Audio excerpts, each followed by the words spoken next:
अस्सलाम वालेकुम स्टूडेंट्स। आज जो हमारा लेक्चर है वो है लेक्चर नंबर 10 चैप्टर 2। कंटिन्यू करेंगे उसी को। साउंड जो चैप्टर हमारा स्टार्ट था। आज जो हमारे पास टॉपिक है वो टॉपिक है जी कि करैक्टरिस्टिक ऑफ साउंड। साउंड की करैक्टरिस्टिक क्या खसूसियात कौन सी हैं।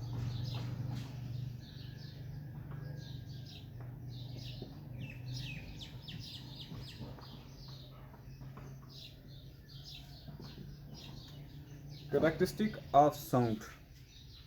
तो साउंड की मुख्तलिफ करैक्टरिस्टिक हैं। सबसे पहले हम लाउडनेस पढ़ेंगे। लाउडनेस को हम स्टडी करते हैं।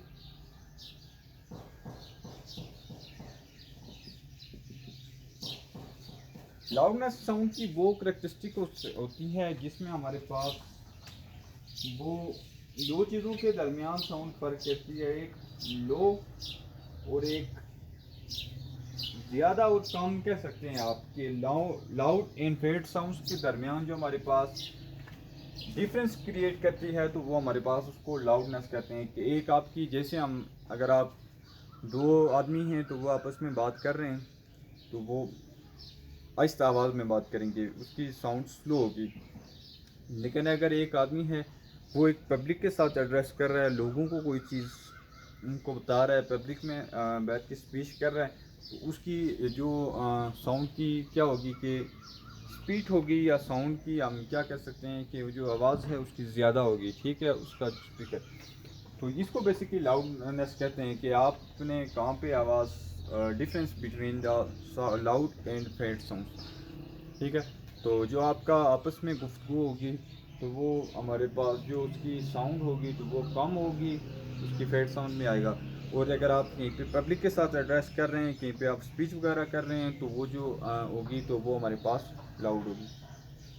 अब ये लाउडनेस भी डिपेंड करती है, आगे इसके फैक्टर हैं, किन चीज़ों के ऊपर ये डिपेंड करती है। सबसे पहले है जी कि एम्पलीट्यूड।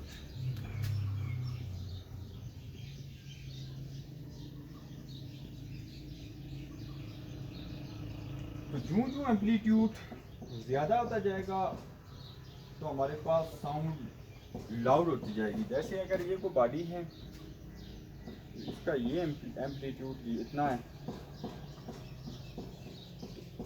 इसकी हमारे पास जो साउंड होगी तो वो क्या होगी, लाउड प्रोड्यूस होगी।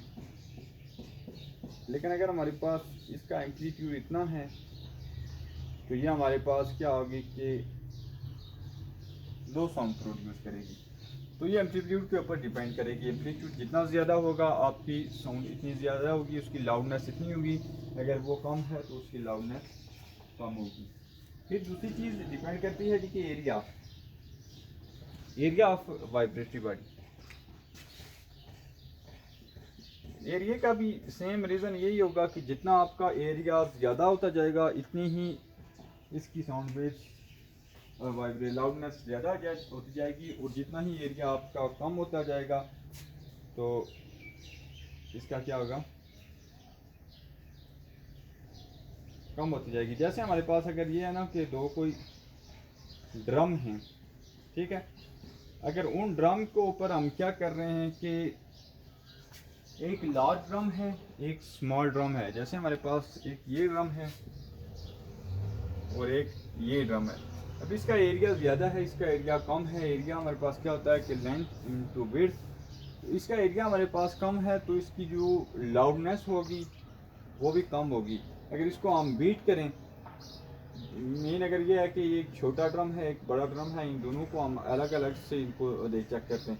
पहले इसके ऊपर साउंड जो होगी तो वो कम प्रोड्यूस होगी, लेकिन इसके ऊपर हमारे पास साउंड ज़्यादा प्रोड्यूस होगी। इसका ये मतलब है कि अगर एरिया आपका ज़्यादा है तो साउंड की जो लाउडनेस है वो लाउड होगी, मीन ज़्यादा साउंड क्रिएट होगी, और अगर कम है तो हमारे पास कम प्रोड्यूस होगी। ठीक है, फिर हमारे पास होता है कि डिस्टेंस ऑफ वाइब्रेटरी बॉडी।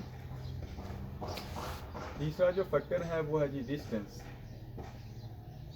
तो ये एक अंडरस्टूड बात है जी कि अगर वाइब्रेटरी बॉडी से जितना हम डिस्टेंस कवर करते जाएंगे तो उसकी लाउडनेस कम होती जाएगी। फर्ज करें अगर यहाँ पे एक चीज़ की साउंड प्रोड्यूस हो रही है, हम इसके करीब खड़े हैं तो हमें ज़्यादा आवाज़ इसकी सुनाई देती जाएगी। लेकिन यूँ यूँ हम डिस्टेंस कवर करते जाएंगे और इस बॉडी से हम दूर होते जाएंगे तो ये क्या हो जाएगा जी कि इसमें लाउडनेस इसकी जो है वो कम होती जाएगी। तो लाउडनेस हमेशा जो डिपेंड करेगी, तो वो किसके ऊपर डिपेंड करेगी कि डिस्टेंस के ऊपर, एरिया के ऊपर और फिर एम्पलीट्यूड के ऊपर। अगर आपका एम्पलीट्यूड ज़्यादा है तो साउंड लाउड प्रोड्यूस होगी, कम है तो लो प्रोड्यूस होगी। एरिया अगर ज़्यादा है तो आपका ये ज़्यादा प्रोड्यूस करेगा, कम है फिर डिस्टेंस के ऊपर आ जाता है कि अगर डिस्टेंस आपका जितना जितना ज़्यादा होता जाएगा तो इसकी लाउडनेस उतनी उतनी कम होती जाएगी।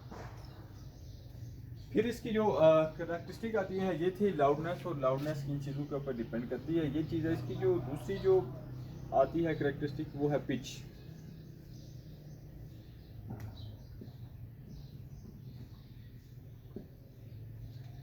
पिच हमारे पास क्या चीज़ है? Pitch is the characteristic of sound by which we can distinguish between the shrill and grave sound. Shrill and grave sound के दरमियान जो डिफरेंस या डिस्टिंग्विश करती है तो वो हमारे पास एक पिच होती है। पिच बेसिकली कि आवाज़ आपकी किस टाइप की है, बहुत आपकी सख्त आवाज़ है, बहुत आपकी नरम आवाज़ है, कानों को चुभने वाली है, किस तरह से है, उनके दरमियान जो हमारे पास जो डिस्टेंस कहती है वो बेसिकली पिच करती है। ठीक है।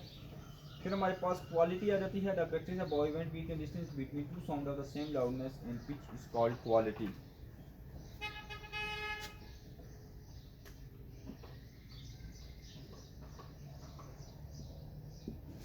क्वालिटी क्या हमारे पास है जी कि फ़र्क मालूम करना कि अगर दो कोई साउंड हैं, एक आपकी किसी यहाँ की ऑब्जेक्टिव से प्रोड्यूस हो रही है, दोनों का पिच भी सेम है और लाउडनेस भी सेम है, तो इन दोनों के दरमियान अगर हम फ़र्क मालूम करेंगे तो वो बेसिकली हमारे पास क्या हो जाएगी कि क्वालिटी हो जाएगी। ठीक है। फर्ज करें हम किसी रूम के बाहर अगर खड़े हैं तो उसके अंदर एक पियानो भी क्या कर रहा है कि एक पियानो बज रहा है, तो उन दो अगर मुख्तलिफ जगहों पर बज रहा है तो उन दोनों का में डिफरेंस जो है तो वो जो सुनेंगे तो वो बेसिकली क्वालिटी ऑफ साउंड होगी।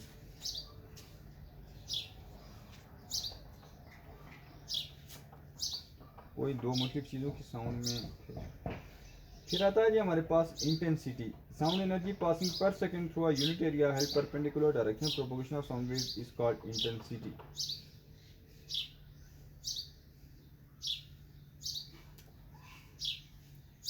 अगर कोई एरिया है, फर्ज करें इसका एरिया इस तरह से है और जो डायरेक्शन ऑफ वेव्स हैं वो इस तरह से हैं, परपेंडिकुलर हैं आपस में, तो साउंड एनर्जी पासिंग पर second through a unit area, कि ये जो अगर यूनिट एरिया है, फर्ज करें 1 मीटर स्क्वायर अगर एरिया है तो इसमें 1 सेकंड में कितनी साउंड प्रोड्यूस हो रही हैं, कितनी साउंड यहाँ पे पास कर रही हैं, तो वो बेसिकली हमारे पास क्या होगी इंटेंसिटी ऑफ साउंड होगी। लेकिन जो direction of propagation of waves होनी चाहिए वो हमेशा परपेंडिकुलर होनी चाहिए। अगर ऐसे आपकी वेव्स प्रोड्यूस हो रही हैं तो या फैल रही हैं तो उसका एरिया ऐसे होना चाहिए, और अगर एरिया अगर वेव्स आपकी ऐसी ऐसे हैं, उनकी डायरेक्शन ऐसे है, तो फिर ये हमारे पास उसकी वेव्स की ऐसे होनी चाहिए। तो मैं आपस में ये एरिया और वेव्स, प्रोपोगेशन ऑफ वेव्स हमेशा परपेंडिकुलर होनी चाहिए। दोनों अगर एक में 90 का एंगल होना चाहिए।